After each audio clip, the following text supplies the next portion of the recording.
I'm actually filming this in reverse, so I'll post this one first, but I'll walk you through what I had to take off in order to get this diff in and out.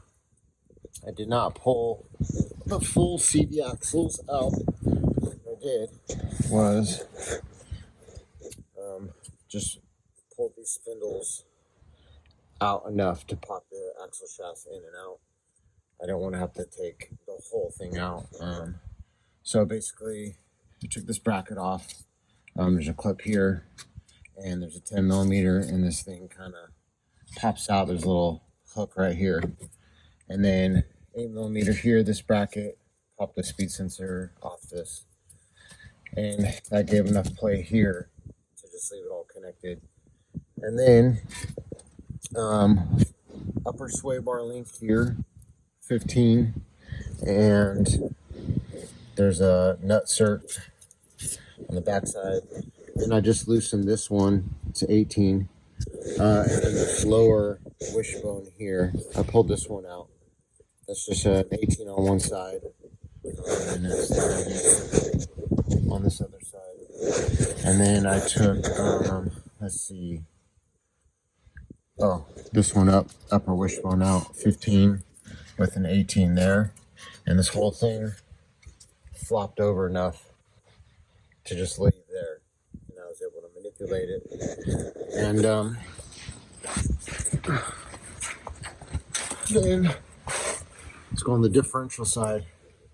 You're going to have T55, Torx 55, 1, 2, and those get threaded straight into the diff, or the brackets here, that you are going to have to swap over.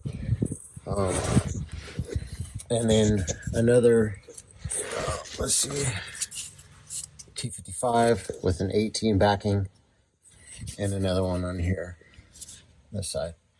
On the top, which I'll show you when the diff's out, there's 2 vent hoses here and a connector you got to get out of the way. And then the drive shaft, I let all this hang here. I didn't have to pull the drive shaft out or anything, but these are Torx 50s.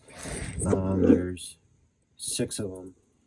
What I did have to do is I jacked the front of the vehicle up on the subframe to get the front wheels freely spinning, and then I popped the airbox out and popped the shift linkage into neutral. This airbox 7, 7, 7. Pull this whole airbox out, and then the shift linkage is literally right there. Popped it off with a panel tool, put it in neutral so I could freely spin the rear. Then I could rotate the drive shaft freely because it is all-wheel drive. So the only tip, now that I've done the job, going in,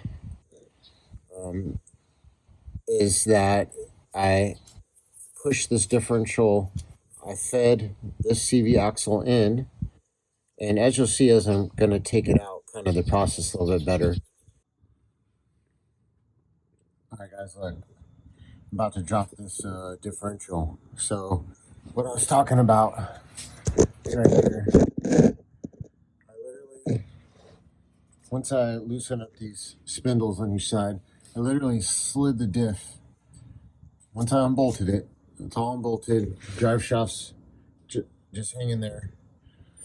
Once I unbolted it, I slid it to the left, and drive shaft out here. I slid it up top, and I'm gonna do the same thing on this side. See if I can do it one-handed.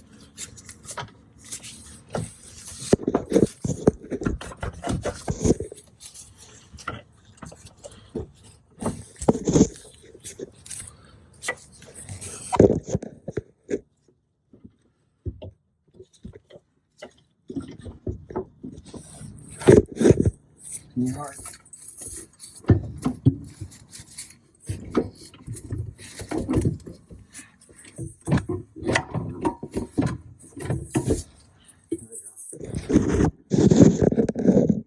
Drop this whole thing down. Well, that's it. There are 2 vacuum lines here here, one connector. Make sure you loosen those up. And that's it where it's at. But as I'm jacking it up, I angled it to where I could just pop this CV axle in and then shift the whole thing over enough to pop this one in. And then once I popped them in enough, then I went ahead and loosely mounted everything finger tight.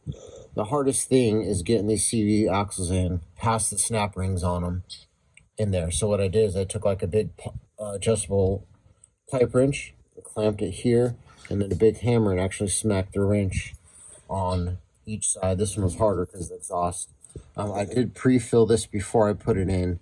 On the top there's an Allen plug facing down this way, and I filled it. It took like 1.2 quarts of fluid. Doesn't take a lot, but yeah. And let's see, what's the other thing?